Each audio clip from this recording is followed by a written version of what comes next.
It's your boy HBK Triz. And Gigi. You already know what it is, man. F1 fans, stand up. Today we got something highly requested, explained for rookies. Yes, the rules. Woo-hoo. That's what we need, man. We need to learn about the rules before we keep watching, you know what I'm saying? But we're definitely interested. Been reading the comments, so they were like talking about how like the teams, they want to win, but you know, they're still a team. They're still a team, but they still want to get that first place. So well, yeah, everyone does. Of course, you want to get that dub. So this is gonna be interesting. You ready to get into this, Gigi? Let's get it, man. Like, comment, subscribe. Let's go. What will happen over the course of the next 66 laps? It's a lot of laps. 66. Max Verstappen is champion of the world! You've been hearing about F1 too, right? Yeah, we have. Let's talk about it. Formula One racing into Miami for the first time. Hottest ticket in town. Hooked on Drive to Survive. Drive to Survive. Let's get Drive into to it. Survive. This is a car race at over 200 miles an hour Sheesh. in cities all over the world. Miami Grand Prix, Bahrain Grand Prix here in Monaco. The Grand Prix? Yeah. Yeah, I heard of the Grand Prix, you know. I played a little bit of Gran Turismo in my life, you know. But yeah, for real. Famous Daniel drivers. Ricciardo. Lewis Hamilton, 7-time world And champion. 100-person teams, racing cars so advanced that they're practically spaceships. And so expensive that they had to make a rule that teams couldn't spend more than $140 $40 million? That's so how much are they spending Each. for? It's only getting bigger. Sheesh. Just look at this. This is from a construction camera at one of 2 new U.S. racetracks. This one's in Miami. So it's getting big This in cost America. $40 million Heck to yeah. build, and it hosted nearly 250,000 people over 3 days. Dang, that's a good. Super Bowl worth of people every day, and one of them was me. It's the first ever Miami Grand Prix. We're racing in the States and it's lights Hey, out. is that MJ? David Yeah. Beckham? Tom Brady? Sheesh. David Beckham. Those are literally GOATs. Tom Brady, greatest football player. MJ, you got David Beckham, you know what I'm saying? That's crazy. I just love F1. But a lot of people, because of all this hype, they're hearing about it right now for the first time. And they're feeling a little bit, I don't understand. So let's get into it. This is F1 explained for rookies. Thank you. What you that's need to what know we to are. keep up Yes. with this crazy, expensive sport that everyone's You got suddenly some money to obsessed be in with. this. Lewis Hamilton! Verstappen holds it! It's done. But it's also a look at the bigger question here, the huge question, which is, why do this? Like, why pour so much money, so much technological effort into F1, into entertainment? Yeah, that's fine. The I'm answer is excited. in what we get in return. This isn't just a car race.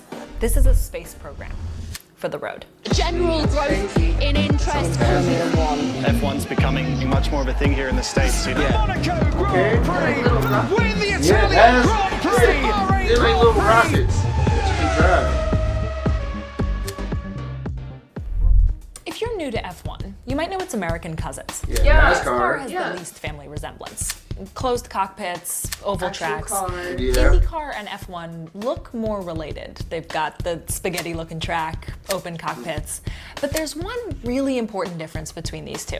And it's the reason why F1 specifically is such a big deal. In IndyCar, all of the cars use the same frame, or chassis, Okay, so they're all the built the same. DW12. It's all about So the the engine. competition here is mostly in how you race that car. But in F1, every team has to design so and every car is manufacture their completely own That's kind of cars. sick. And the best part is that they get to improve the cars between each race, or not, depending on how they do. So the competition in F1 actually centers around the car itself. Not just how you race it, but also how you build it and cool. rebuild it again and again and again. Okay, so you're always This making a is new why whip, I love pretty F1. much. It looks like the sport of daredevils, but much more than that. It's the sport of nerds. Okay, how to win? Okay, each team races 2 cars, so 2 Okay. drivers for the same team. Okay. Each event, or Grand Prix, is 3 days. Practice, qualifying, and race day. Okay. I watch these on TV every time they're on, but this was the first time I ever got to see it in person. To see the car up close, that was awesome. Now I am inside the Mercedes garage. Truly, I have crazy. never had more fun at a sporting How do you event even get in there? and seen less of what was actually going on. So right now they're about to do a practice pit. Here's how this works. Practice The doesn't order matter. of who does the Yeah, it's fastest kinda lap like on they're just qualifying day becomes running the through, lineup make at sure the the cars starting work. line on race day. And Okay. passing isn't easy, so where you start is a really big deal. Depending on where drivers finish, they get different numbers of points. Okay. After 10th place, no points for you. No soup for you. Drivers want to Okay. get the most points themselves to win something called the Drivers' Championship. Okay. But Okay. teams So that's different. So it's point based. You know what I'm saying? You get first place, you get 10 points. Yeah. So it's like multiple. So even if you were like 8th place, you would still get some points. Yeah, you still got a chance like to win the whole championship if you like go crazy the next couple of races or laps. No, I don't think so, because all your points go towards this championship thing. Okay, that makes sense. want to get the most points total Red to Bull, win Ferrari. the Constructors' Championship. The two championship thing actually kind of makes for funny mismatched incentives sometimes. You can hear it on the radio when teams have one strategy, like they want to let drivers pass each other, and drivers get really mad about that. If he's quicker, we let 3. That's very unfair, but okay. But generally, everybody agrees about the big That's things, very which unfair, are but- drivers, race your fastest. Teams, make the best car. All right, here's the fun part. Legos. Let's see. Lego is here. Hey, kids, look. There's my driver. Hello, Lewis Hamilton. That's pretty sick. Think of an F1 car like an airplane upside down. Both meant to move as quickly through the air as possible, right? But where an airplane's wings work to lift it up, these cars' wings work to keep it down. Why? Because winning doesn't just depend on going fast. It also depends on keeping control. Right. So the wings help it do that? Yeah. And that requires a Like weighs it firm down? grip on Yeah, the brings ground. Take a look at the shape of this car. Now watch how the air moves across it. See how some goes above the wing and some squeezes the long way underneath it? That creates a situation where there's higher pressure above and lower pressure below, sucking the car toward the ground. Just keep it. That's actually happening all over the car, not just on the wings. And we could talk for hours about the design features on this thing, how they shape and use the air. Some pull air in through the car to cool it down. You can actually see there's a hole there. I think they're trying to imply that on my Lego model. Some actually let the driver release air, lessening that downward pressure and allowing them to go faster in order to pass. It's kind of like a Mario boost. That's pretty sick. Yeah, like You can a actually Mario hear boost. this in a race. Listen for DRS here. Now, Charles Leclerc is going to have DRS to try and fight it back. Taken together, an Oh, they, F1 like, car press the is boost. just Yeah, it's a crazy. symphony of Like aerodynamics. nitrous. I actually got to see them up close and personal when I was in Miami. We're going there. I absolutely did not keep my cool.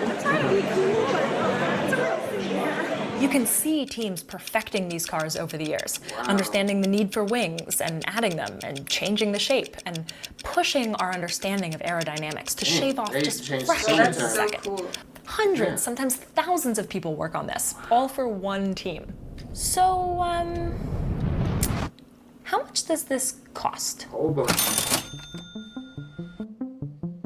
F1 teams don't really want to share the details here, so there's a lot of speculation. But they're also companies, and some of them have to file their financials. Yes, Okay. find So something. with a little bit of research into various European countries' reporting requirements, hold on. Dun, dun, dun, dun. Got the whole report. Here they Whole are. thing.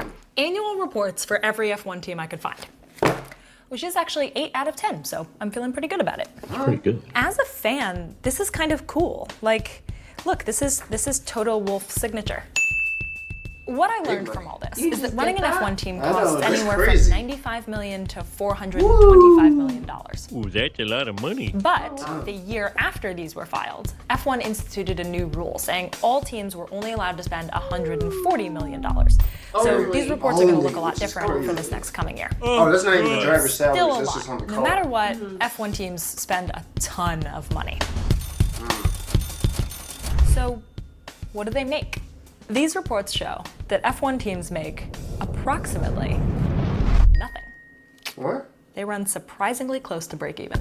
Red they Bull, do for it for example, fun? made $230 million in they revenue, don't- and then add these two up, 229. So are they doing it at the fun of their heart? Like the company just got money to blow like that? And they just like kind of And they don't get anything? Because she's saying that they made $230, but, okay. But They like break even. so they only made like $1 million. Huh, okay. million in costs, and they ended up with 1.2 million. approximately 1.2 million in profit. This is in pounds, actually, so that's $1.5 million. Okay. These aren't the wildly profitable enterprises I was imagining. Why? Yeah. So why do they do it? Well, take a look at this. Okay, This is the some Ferrari type of money. annual report. Our brand image depends in part on the success of our Formula One racing team.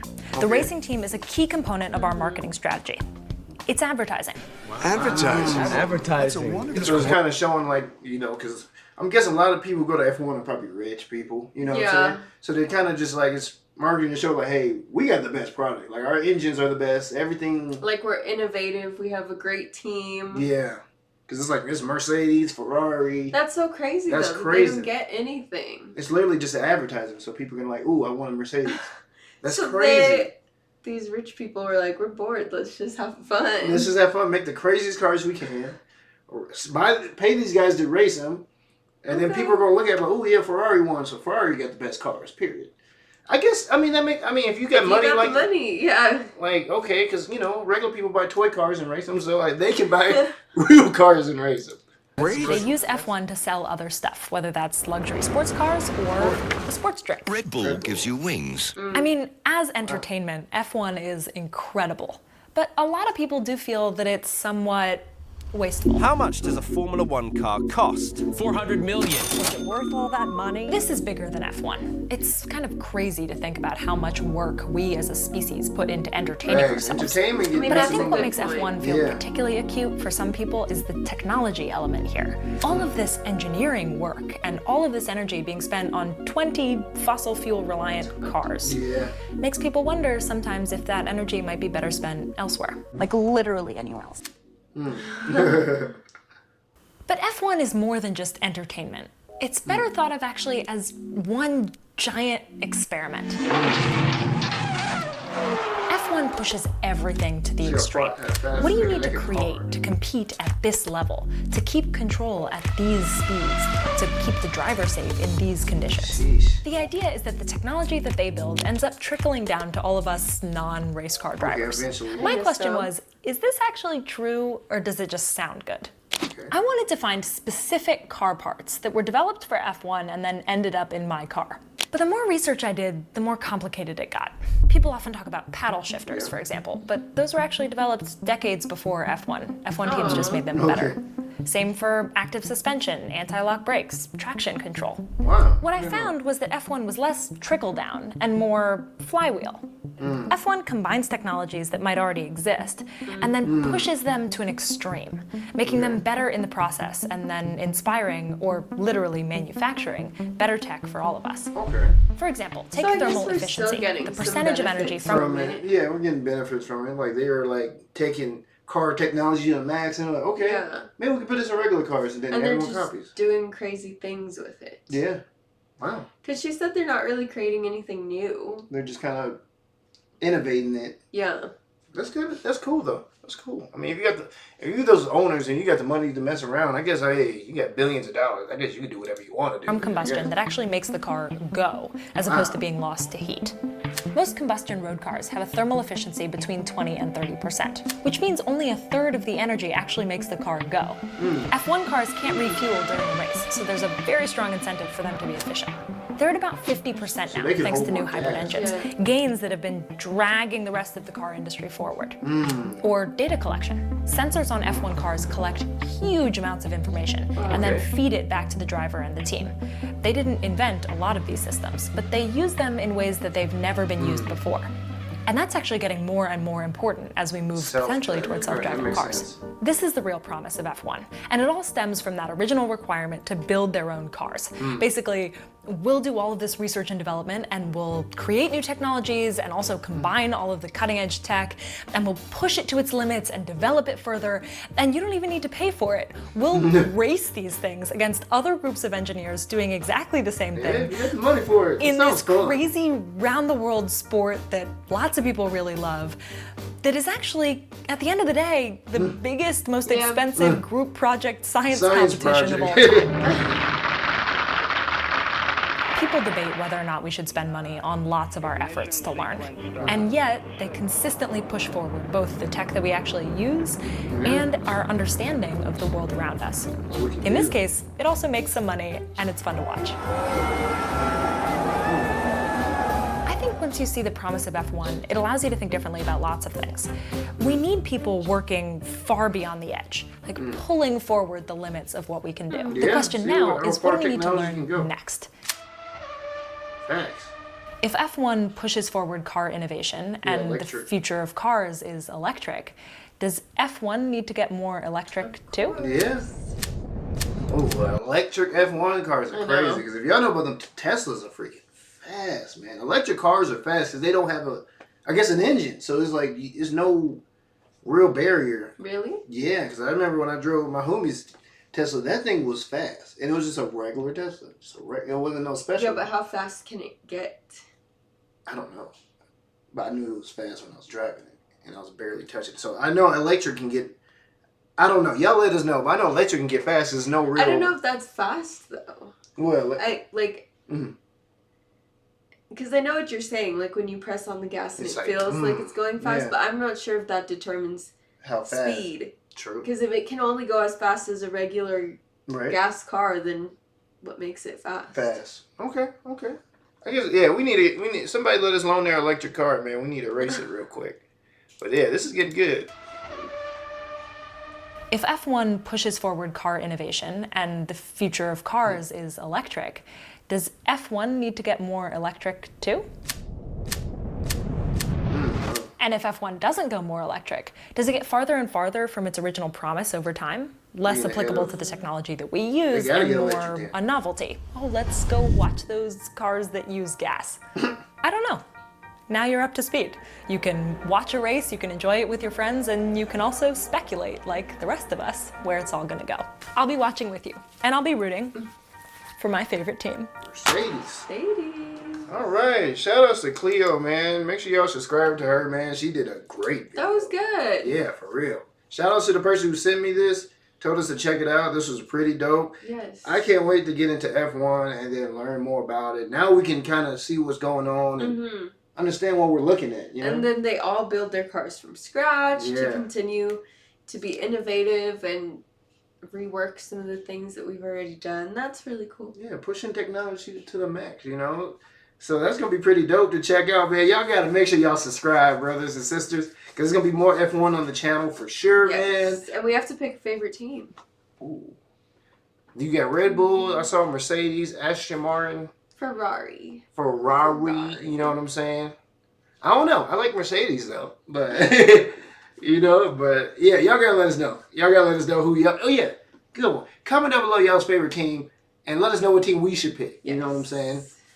Like our subscribers and watchers. And Gigi. Peace.